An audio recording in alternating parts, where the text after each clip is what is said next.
let the uprising begin. There are only two genders, and one of them is right here. It's the box that rocks. This is the Angela Box Show on AM 1070 and FM 1033. The Answer. Hello, hello, hello. Once again on my fellow patriots and you filthy lefty stalkers out there. What up? You're listening to the Angela Box Show. On the aforementioned. I have to give a thank you and a shout out to my trusty producer, Steven, because he set me up in my favorite studio today. And if you're watching, you can tell it's like way better. Okay. It's 100% better. He doesn't like it for some reason. I'm like, the lighting is popping. Like the background's better. Everything's better. And y'all, listen, you tell me which studio you think is better. You're gonna be like, oh, the one you're in right now, obviously. But Steven set up everything for me with the lights. And I was like, oh, he goes, don't get used to it. I'm not doing it forever. I'm like, says you. We'll see what happens. We'll see what happens because I'll be like, Steven, it looks so good. I can't replicate this. Actually, I could totally replicate this now that I'm looking at it. Thank you, Steven. Okay, so I told my wonderful social media manager, Becky, and her husband, Kevin. They said to me, they were like, listen, you need to do little commercials in between this on the stream. I was like, okay, what can I do commercials about? And then I thought, I've had for years, people ask me, like, what do you use? You know, what skincare do you use? What makeup do you use? What, products or whatever. And I mean, I love being a girl. I love it. I've never transgendered and I've never wanted to be anything other than a girl. And part of the fun of being a girl is doing girl stuff. Okay. And I don't have a kid. So, I mean, this is going to sound really bad. I don't have a kid, much like Jennifer Aniston or Oprah Winfrey. So all my time is spent on me and my husband. And, that's how I like it. It is what it is. Side note, I think if you're like me and you like doing girl stuff and you like, doing all the beauty routines, it's like, and you don't have a child, I mean, think about it. Because, having kids is not for everybody. And you have to have a level of selflessness to have a child, which admittedly I do not have. Anyway, here's the point. Becky was asking me to do a little commercial, so I was like, okay, so you guys, I'm going to start telling you the different things I'm using, and we're going to either put them up on the screen or we'll put links in the description, but I'm really excited about this because, I mean, it's going to take forever, and luckily I'll have a show for hopefully forever, and by the time I'm, 85, I'll tell you everything I use. Anyway, okay, so get ready for that. So you should be watching is my point. Okay, here's my first world problem. Okay, Steven, this is TMI. I have very hairy arms, and they're blonde. But in my defense, they're blonde. But I've had friends and my sister throughout my life going, "Why don't you shave your arms?" And I'm like, "Why? I mean, it's blonde hair. Like, what's the big deal?" But I was looking at it the other day, and I was like, "It's like an inch long. It's a lot of hair." And so I had bought this little round or electric shaver that a lot of people use for their heads, evidently. But you can use it for your body, too. And listen, I stipulate, I do not like a man who body shaves at all. I call them body shavers. They're up there with the boot polish people, okay? The boot polish people and the lady levels of Botox men, okay? You don't need to do it. You get hotter as you get older. Congratulations, okay? But for women, you got to keep it clean. So I went to town on my arms with this thing. And y'all, it's really wild. Like, I don't have hair on my arms anymore. It's very strange. Although I did miss a few spots. And as I was driving in, I was like, oh, here's a first world problem. Like, I missed some stuff on my wrists. So I'm going to have to go back and lawnmower that stuff. How about that? Here's another first world problem. I had something really funny I wanted to tell you guys. And in my pinball brain, I'm like, okay, I'll remember it. It's so great. I'll remember it. Do I remember it, Steven? No, I do not. And this is a note to self for the 100th millionth time. I need to write down everything in my show notes because I will not remember what I was going to tell you guys, even if I thought of it 3 minutes ago. That's how pinball brain my brain is. Okay, so let's get to some stuff. this came out just as we're going on the air, and it was a shame that we didn't get to see this trial like we did the Karen Reed trial, because I'm sure I would have been more obsessed with it had we got to see the testimony and hear the testimony. But because it was a federal trial, that didn't happen. The Diddy trial has come to a conclusion, and honestly, I'm not that surprised about the outcome. He was found not guilty of the 3 most serious charges, and he was found guilty of 2 charges, basically, hoeing girls out, essentially. And the case that was made against him, I don't know what happened to it, because it didn't seem that strong to me. And I was like, you're trying to make a case that he's racketeering and that he's, human trafficking and all these things. And yet we've got all these text messages from these women going, God, I can't wait for the next freak off. I don't know. It didn't seem like the strongest case. Do I think he's a piece of crap? 100%. Do I think he's going to hell? Undoubtedly. But was it a racketeering RICO case? Obviously, the government did not make their case. So I imagine the judge is going to throw the book at him and give him as much, time as that he can legally. But he'll get out in probably like 2, 3, 5 years, and he'll have all his money, and he'll be just fine. So, evil prospered in this case. Well, evil prospered in the Karen Reed case, as far as I'm concerned, too. But, it is what it is. That's our jury system.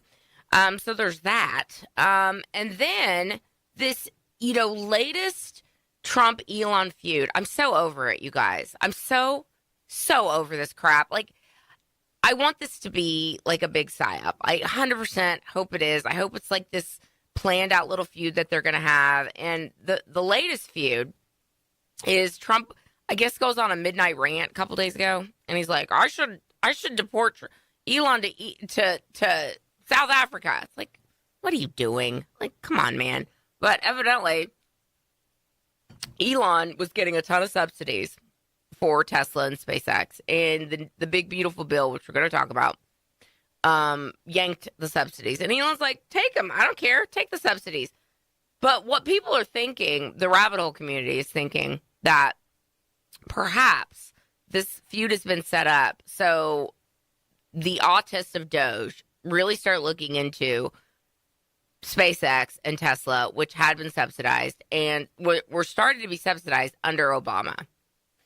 So maybe we find out that something in the milk wasn't clean with that stuff. Maybe that's what the 30,000 foot view is of this. I don't know.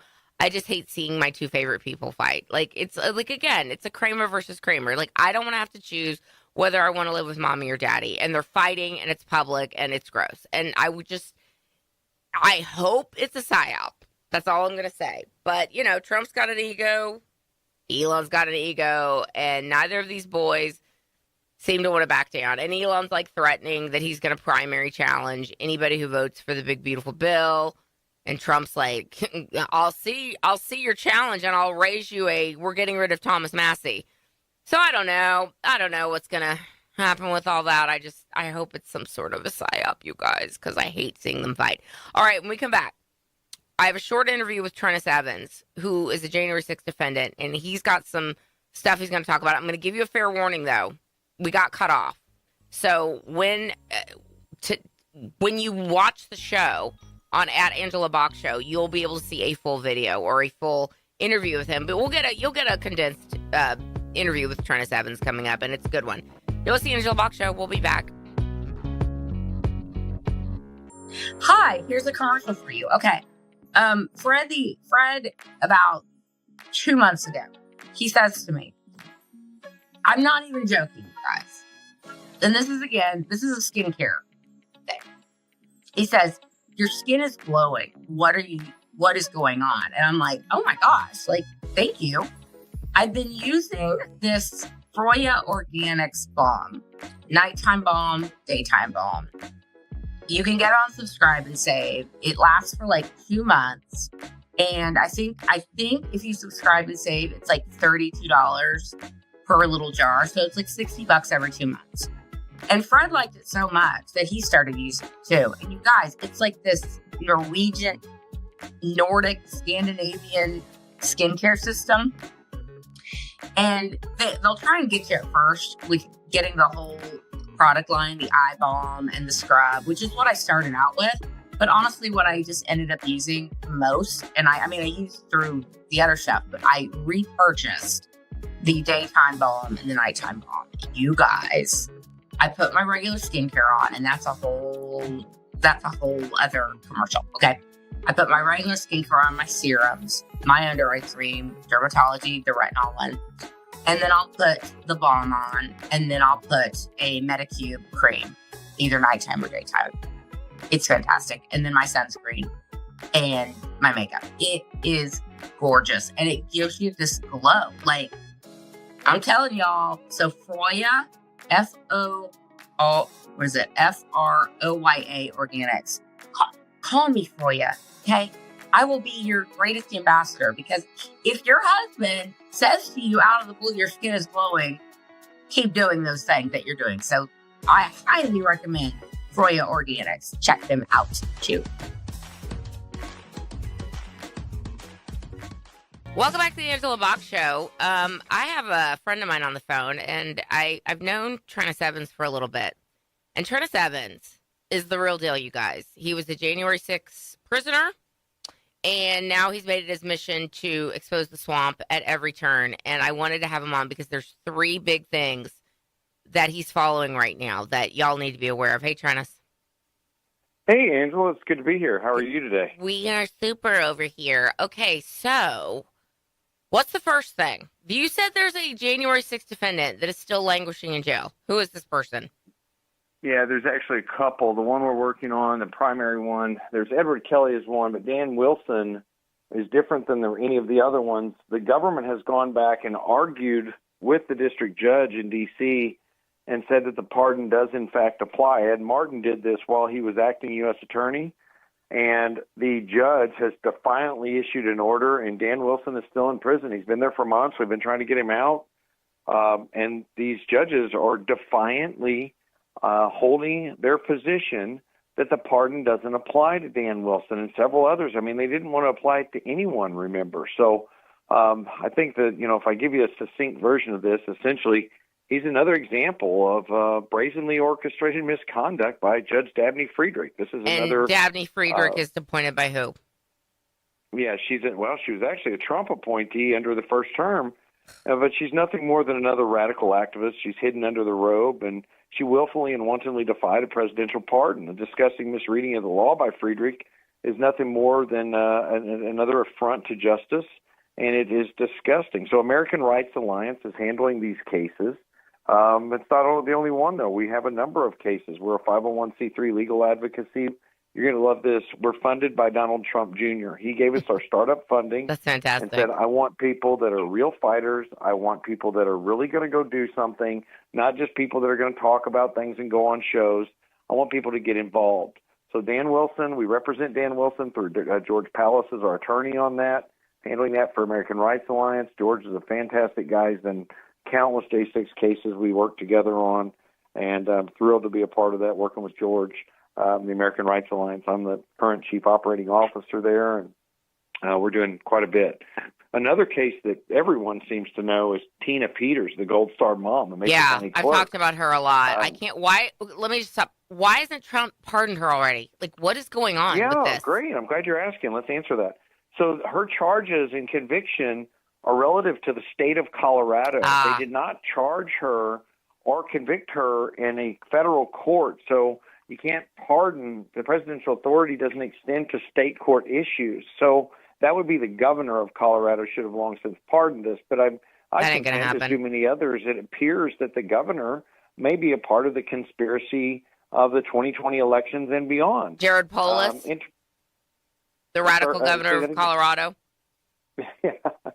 Well, the radical communists that have seen their way into power through the, aided by the Democrat Party, thanks to our tax dollars at USAID and other things that we've seen come down the line here over the last, since this administration's been in, exposing this and Act Blue and all these other issues.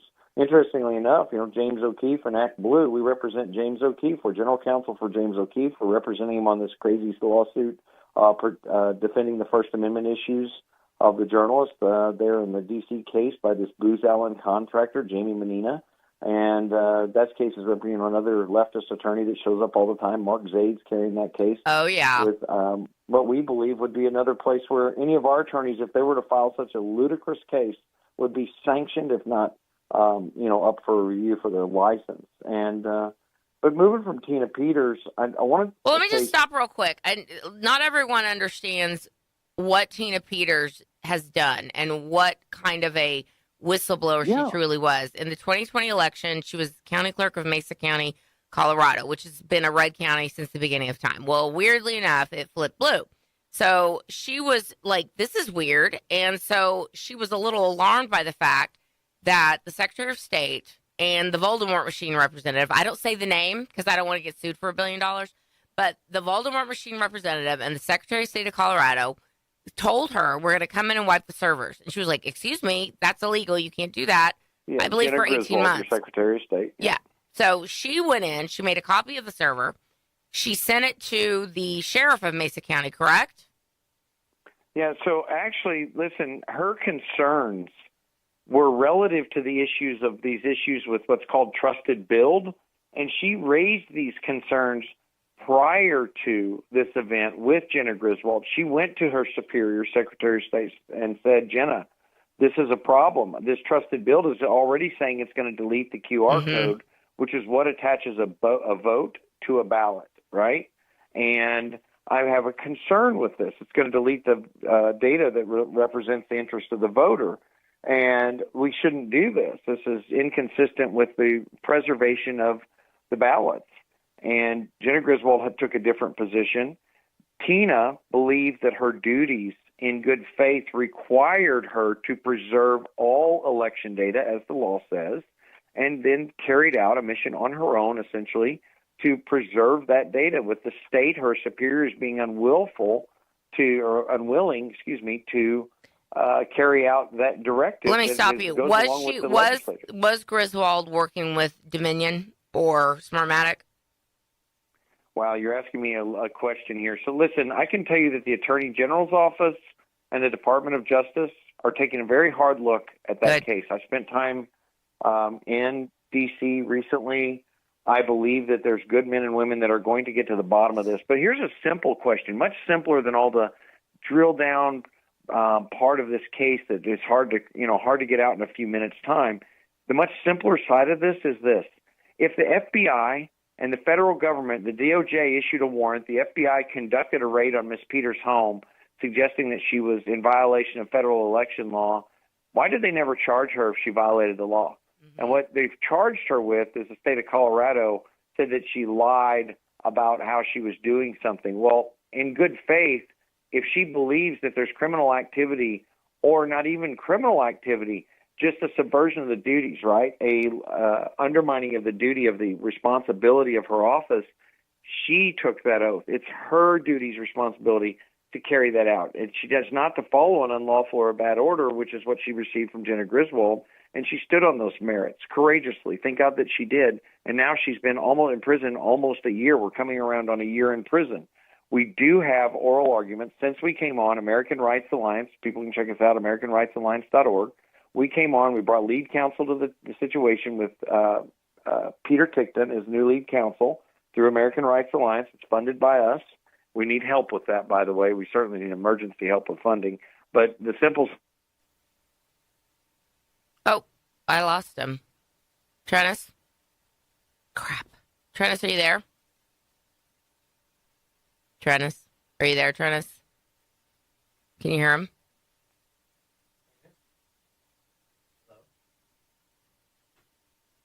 All right, while we're waiting on him to call back, the Tina Peters case is extraordinary. And the fact that this leftist judge basically threw the book at this lady for doing her job and for stopping fraud and for saying, hey, something in milk ain't clean here.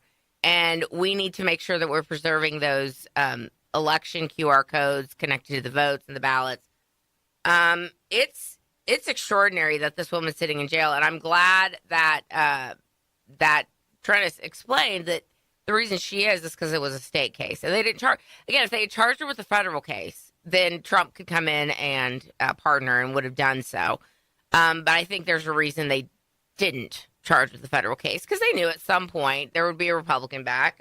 They were hoping it wasn't going to be Trump, but it was.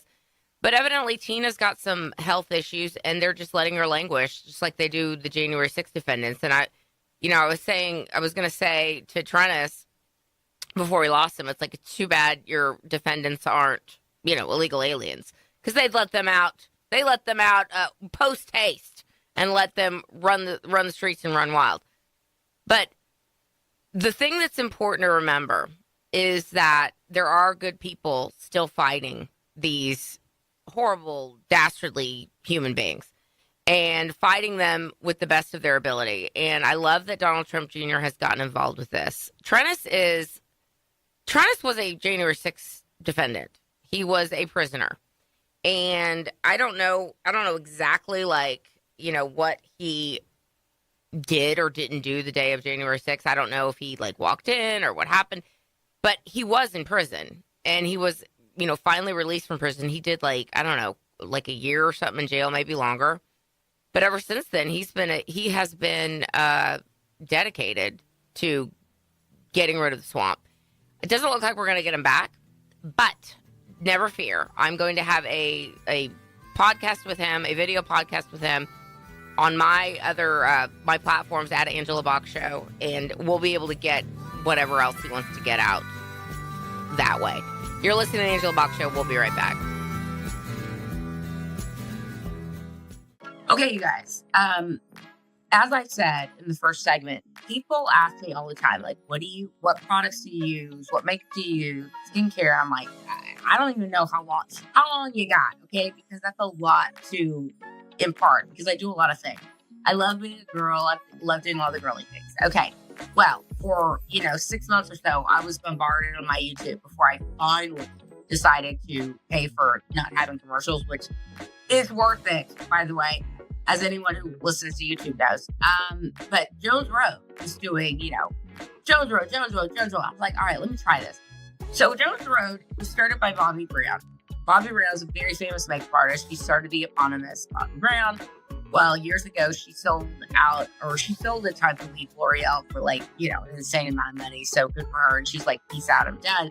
Until a couple of years ago, she wanted to kind of get back into the makeup space and, create products that were cool girl products. And she's always been a cool girl. And I'm no her politics. She's a leftist, whatever. It doesn't matter.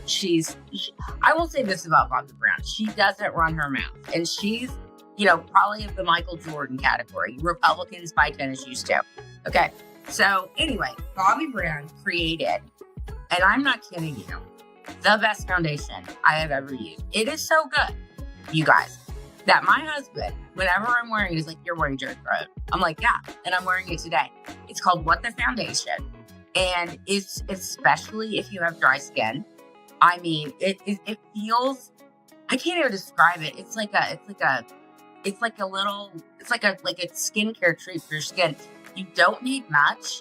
A lot of people think you have to slather it on. You don't. And, obviously the building blocks of all of this is great skin. And I'm going to be giving you my little tips and tricks and products that I've been using for that too. Trust me when I tell you, this is going to go on a long time because I use a lot of things. But Jones Road, if you have to start anywhere, I would say start with Jones Road with the foundation. It's fantastic. And then just put your, you layer your other products on and you put your powder on. And I'm not saying listen, you got to powder this thing. It's it's pretty wet, if you will. It's got a lot of natural oils and things like that. But I also love her, actually I'm wearing majority Jones Road today. I'm wearing some of her eyes, some of the Justice Act. I'm wearing the mascara, which is the best mascara, you guys. It's this black, thick mascara. And her blush is gorgeous. I'm not a fan of the concealer, I'll be honest. And I haven't tried her brow product and I haven't tried her powder. I might get the powder though, because I do love a good powder. Anyway, the point is, if you have to start somewhere, or gentlemen, for your women, get Jones Road. You'll be shocked. I tell you, I have bought Jones Road for Fred's sister and mother. I have repurchased this at least 3 times. And Fred's like, again, why are you even bothering with anything else? I'm like, because I have 18 foundations. Just what I have to do. So, Jones Road, check it out. it is now July.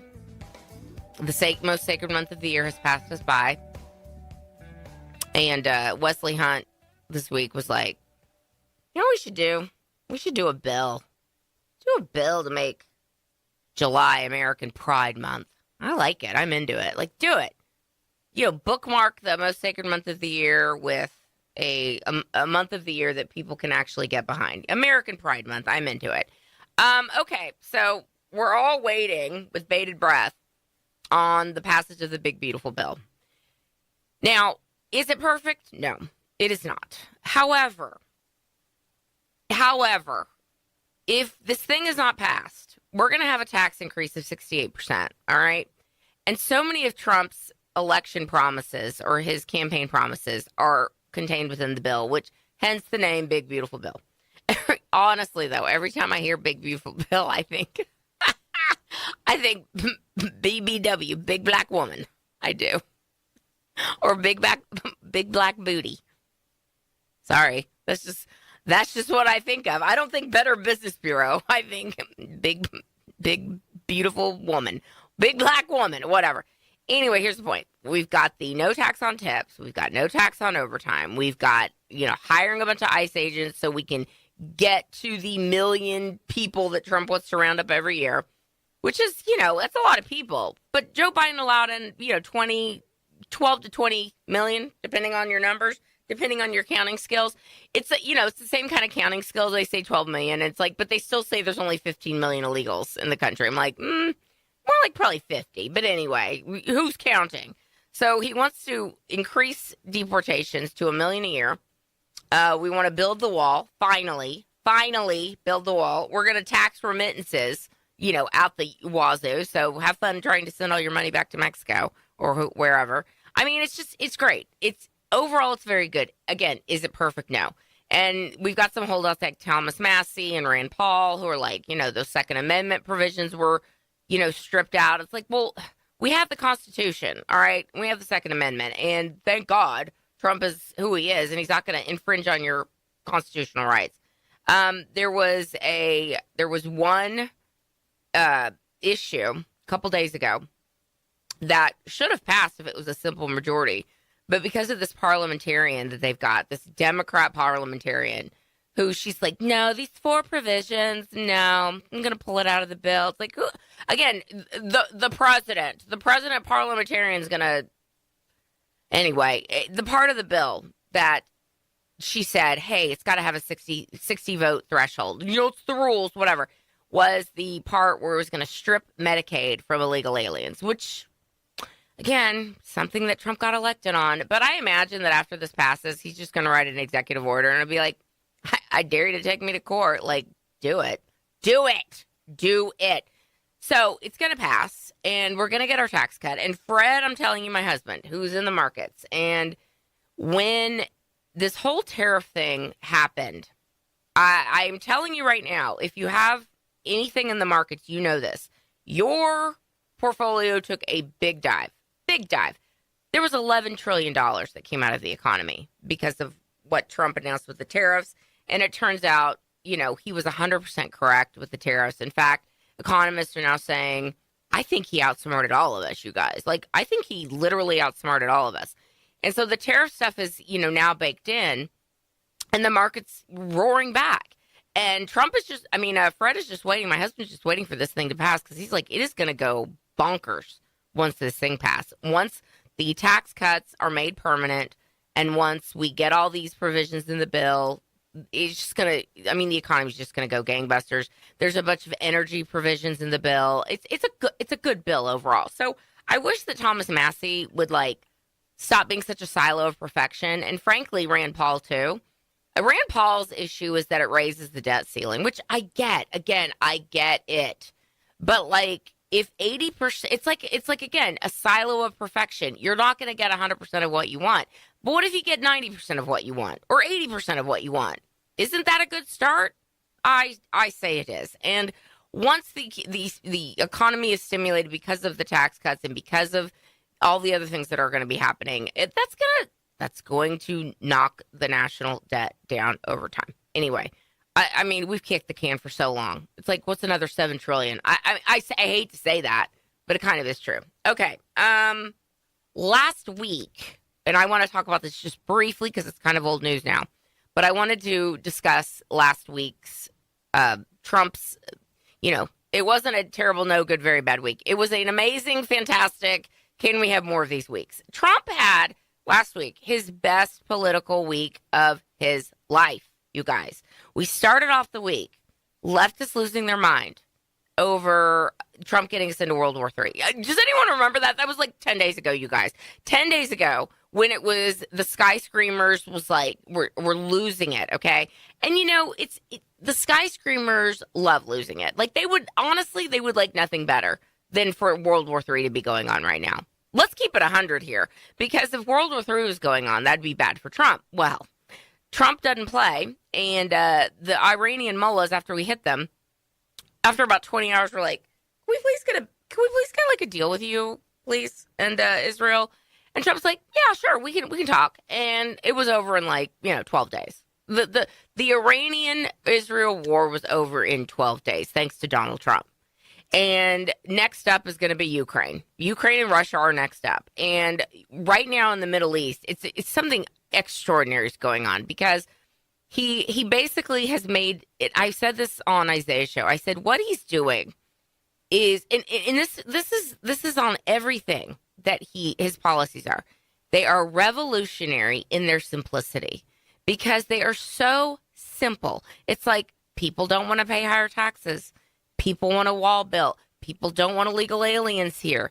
People don't want to blow each other up, generally speaking. And the people that do want to blow us up, we need to deal with them toot sweet. But most people want to live in peace and be, coexist, like the actual coexist. The coexist bumper sticker, most people actually want to do that. And there's only one religion in the world that doesn't seem to want to do that, but yet they tell us we have to, coexist with them. Anyway, I digress. Anyway, the point is this. A week ago, it was World War III watch. And that was over in 24 hours. Then Trump's like, oh, BT dubs. Israel, UAE, Saudi Arabia, Libya, we're all going to be coming together, and they're going to join the Abraham Accords. You guys, these people have been at each other's throats since forever. And Trump is basically within, a camel toe reach of having peace in the Middle East. It's extraordinary. Is he going to get recognized for it? No, he will not. But something else he did last week that people aren't really talking about, because it doesn't really jive with Trump's a racist, right?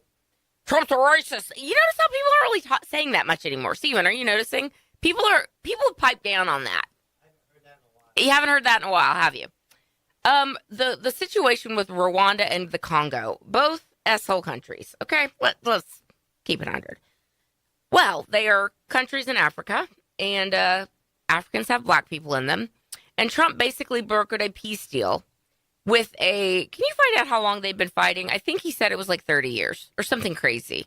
It's been a war of all wars. And these are two countries that are extraordinarily unstable. Again, though, Trump's like, don't you guys want to get along and live in peace?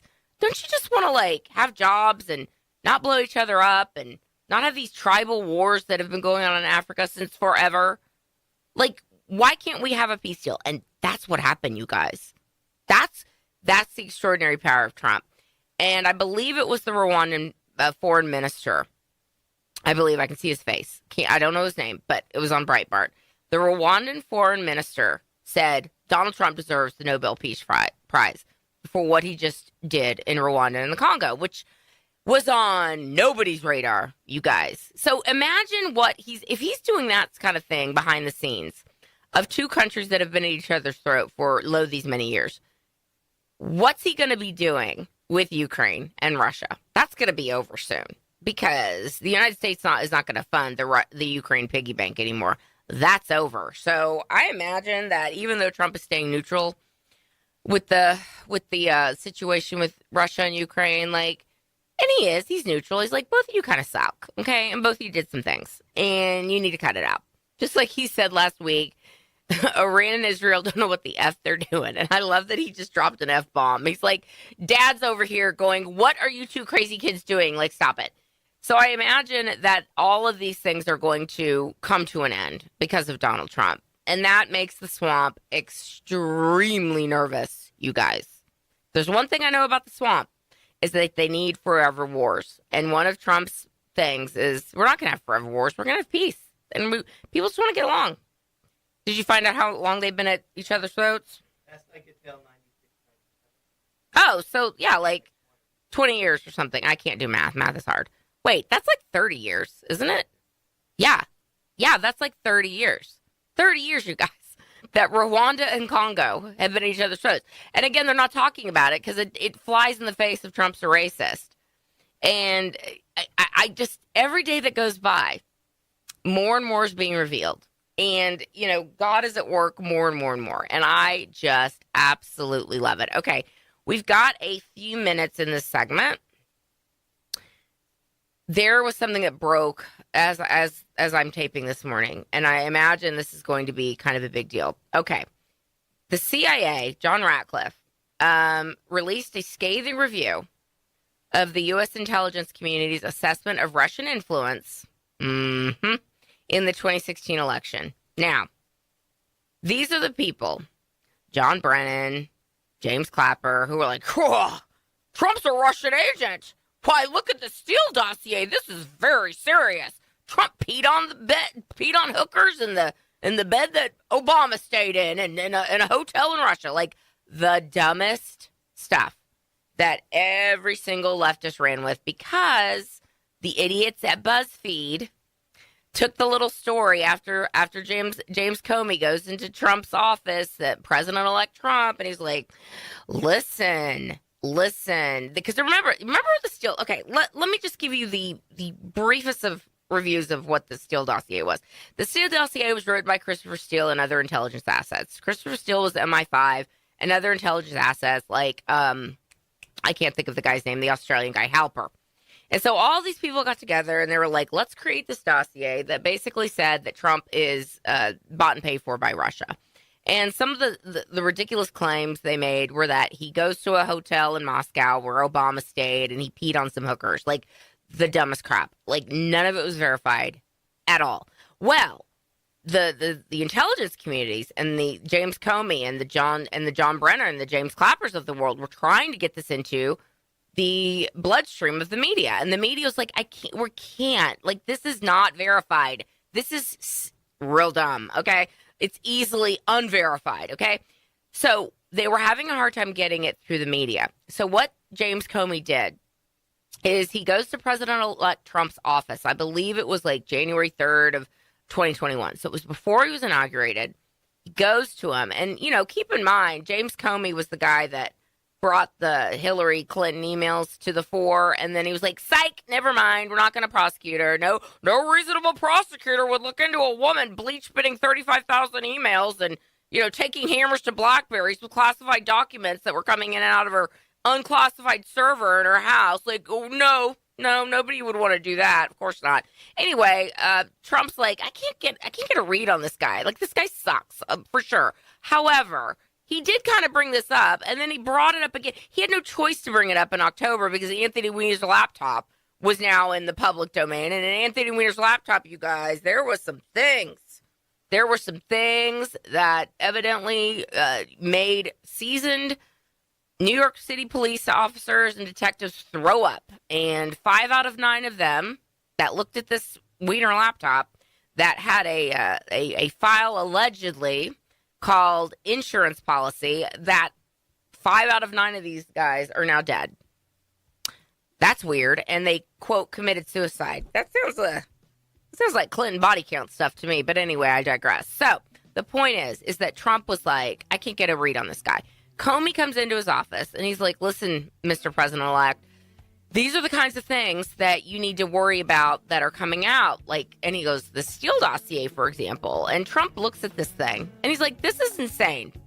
None of this is true. And he goes, I'm just telling you, Mr. President, these are the kinds of things you have to worry about. So what happens after this? We'll pick this up in the 4th segment because I'm getting the wrap it up box.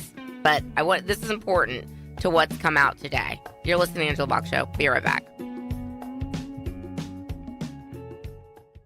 right, this is another commercial.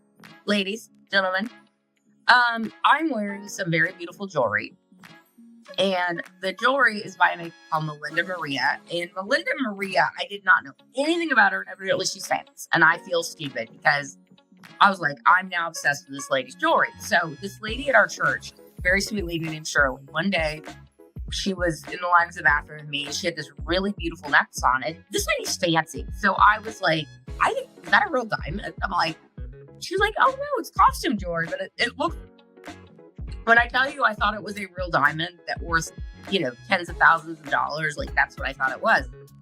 She was like, no, it's this jeweler, Melinda Maria. So I go on to her website. I'm like, oh my gosh, I'm obsessed. And not for nothing, this lady's hot, which I appreciate. Okay, she's kept it together. She's really hot. She wears all her jewelry, and she's just a cool girl. I'm into it. The great thing about Melinda Maria is that her stuff is moderately priced. I wouldn't say it's inexpensive. It's $100, $128, $65. Things that I normally am like, ooh, I don't really want to spend that, but because I'm frugal, I almost said I was cheap. I'm not cheap. I'm frugal. I mean, I try. I shop on ThredUp. I shop on The Real. I literally won't buy something unless it's 60% off, unless it's a Target or something. My true drug of choice. But anyway, Melinda Maria has these boxes you can get, these mystery boxes for $99, and you will get two sets of earrings and 2 sets of necklaces in either silver or gold. And you got it. I did a return on some earrings I didn't want, and I got a silver box and a gold box. And then I got a mystery necklace, and one of these necklaces I'm wearing is a mystery necklace, and one of these necklaces I'm wearing right now was a gift with purchase.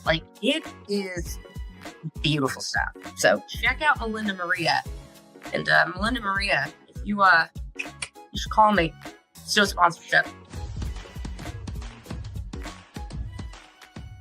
Okay, back to our little history lesson here. So Trump is like, this is the dumbest thing I've ever heard. Of course, this isn't real. So James Comey's like, well, Mr. President-elect, I just, I had to do my due diligence and tell you what's out there. So he leaves the office, and in a text message to, I believe, Brennan or Clapper, one of his co-conspirators, he writes, mission accomplished.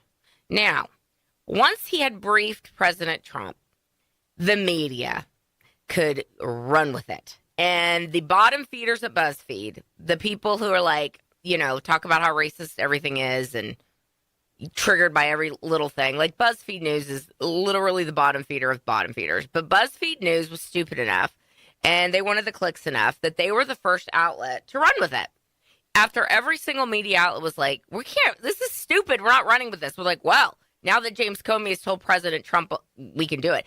And that's when it all started. That's when the whole Trump-Russia collusion hoax really started gaining steam. Now, John Ratcliffe, who had their number from day one, okay?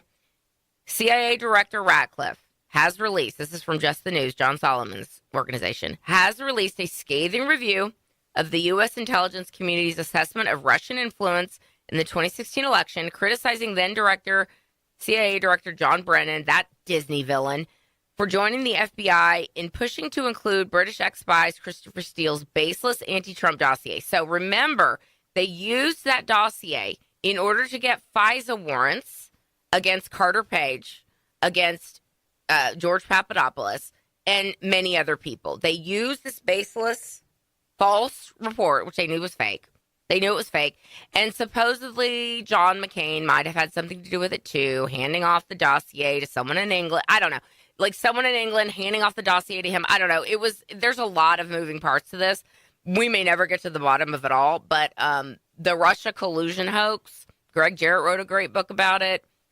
I mean, we forget what all of them put Trump through and put innocent people through. Again, Carter Page, Michael Flynn, George Papadopoulos, anyone connected to Trump, anyone connected to the 2016 election was put through hell. These people, the government realizes that the government has unlimited money.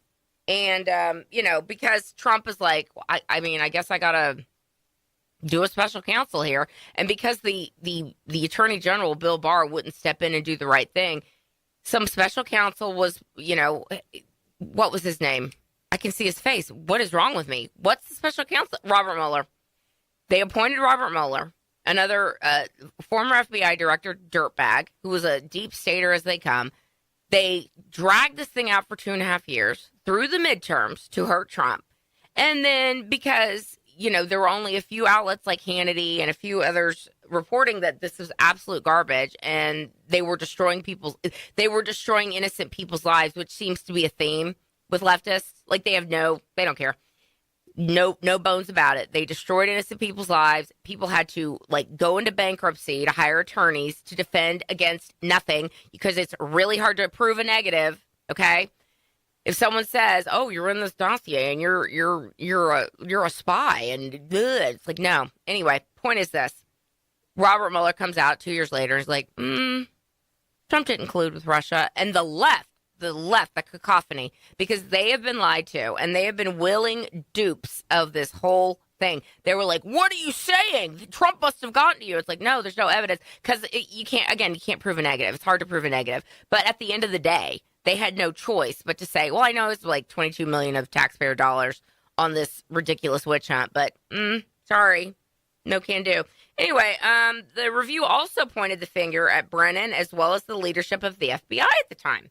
So Ratcliffe tweeted on Tuesday that President Trump, quote, has trusted me with helping to end the weaponization of U.S. intelligence, and that today's report underscores that the 2016 IC assessment was conducted through an atypical and corrupt process under the politically charged environments of Brennan and since fired FBI Director Comey. Now, I don't think can you look up if James Comey got a pardon?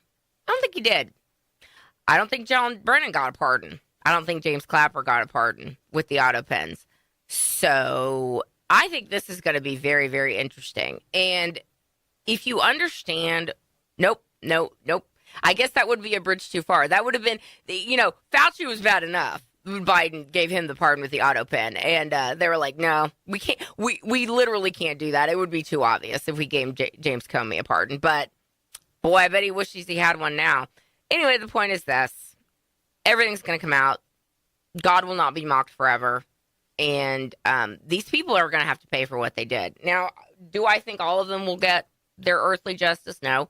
But God doesn't play. And when you do evil things to innocent people, for whatever reason, you will get what's coming to you, whether it's in this life or the next. So, TikTok, all of you Russia collusion hoaxers, TikTok.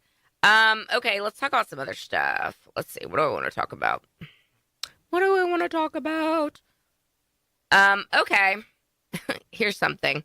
So, President Trump has been fighting with California over Title IX. The ridiculous Title IX situation where California thinks it's a great idea, it's a great plan to have biological men compete with girls on sports teams. And, it's just so funny to me how some of the feminists, the TERFs, as they're called, that are like, no, we're not doing this. This is crazy. This is stupid. Like J.K. Rowling, who's had her life threatened and all those things. But a lot of feminists are like totally on board with this. It's like, so you think that all a woman is, all being a girl is like putting on makeup and putting on a dress and flouncing around. Like the most stereotypical things of what womanhood is. You're acting like, well, of course this is what it means. It's like, well, I thought you said that women aren't stereotypes. And that doesn't mean you can't define a woman by just her hair or her makeup. But evidently you can if you're a biological male wanting to compete against biological females. So Trump has been, hitting hard at California. And California's not going to win this thing. Like, they're not. They do not have a leg to stand on. They think it's 2019, and I appreciate that they think it's 2019, but it ain't 2019. So, remember Leah Thomas? Leah Thomas, the beautiful and gaming biological male, the 6'4", 200-pound male with the intact junk that liked to change in front of women at the University of Pennsylvania locker room. One Riley Gaines came to prominence because she spoke out against this freak. Anyway, Leah Thomas, I think his name was William Thomas. Let's call him by his real name. William Thomas, who again hasn't, as far as I know, gone through his bottom surgery or used or injected himself with hormones. Just was like, I'm a girl now. Again, the dumbest. We lived through the dumbest crap, you guys. The absolute dumbest crap. Anyway, Leah Thomas, William Thomas, is now in trouble because all of those records that he broke when he was competing against women, like beat them by like a mile in the swimming. They're like, wow, this woman is really quite extraordinary, quite the athlete. It's like, well, it's a guy. Anyway, University of Pennsylvania is going to update swimming records set by Leah Thomas, settling with feds on the transgender athlete's case. Another win. Also another win, you guys. Remember the interview that 60 Minutes doctored to make Kamala Harris not look like a complete buffoon or a cackling idiot? Senator knee pads went on 60 Minutes, and they were like, oh, how can we make this heifer not sound like a complete retard? Well, I know what we can do. We can have her, we can cobble together some answers that she said about other things and then shorten them, for time. Well, Trump's like, that is blatant election interference. They took an answer from part of an interview like 25 minutes prior or 25 minutes after, and like it was like something Israel related, and put together an answer to make her sound cogent and not like, again, a retard. And Trump's like, you can't do that. And so he sued, CBS for like $1 billion, which I love. It's like, oh, sure, $1 billion. It's like, okay, Dominion voting system. Do you like to sue people for $1 billion? I'm going to sue you for $1 billion. Well, he didn't get $1 billion, but he did get CBS to settle with him for $18 million, which would, I assume, would come with an apology or an acknowledgement of, yeah, we shouldn't have done that. 60 Minutes should not have blatantly shilled for the dumbest woman that has ever tried to run for president. Maybe next time, don't do that stuff, CBS News and all the other media. All right, you know what? There's so much other stuff going on, but I didn't even get to it. Oh, one last thing. We got 1 minute. I'll do this quick story. It's a good one. AOC's going down, you guys. AOC, Tom Homan has now said that AOC is a federal investigation is opened up on AOC for basically telling illegals how to avoid ICE capture and for employing an illegal alien on her staff. Boom. Boom, horseface. You're going down. And she also got busted because she's been trying to dine out on the fact that she's a Bronx girl. And some guy was like, you're from Westchester County, heifer. Like, have several seats. Anyway, she's going down. It's just a matter of time. All right, that's my time, you guys. You've been listening to The Angela Box Show. Until next time, everybody, keep kicking ass and taking names. Peace.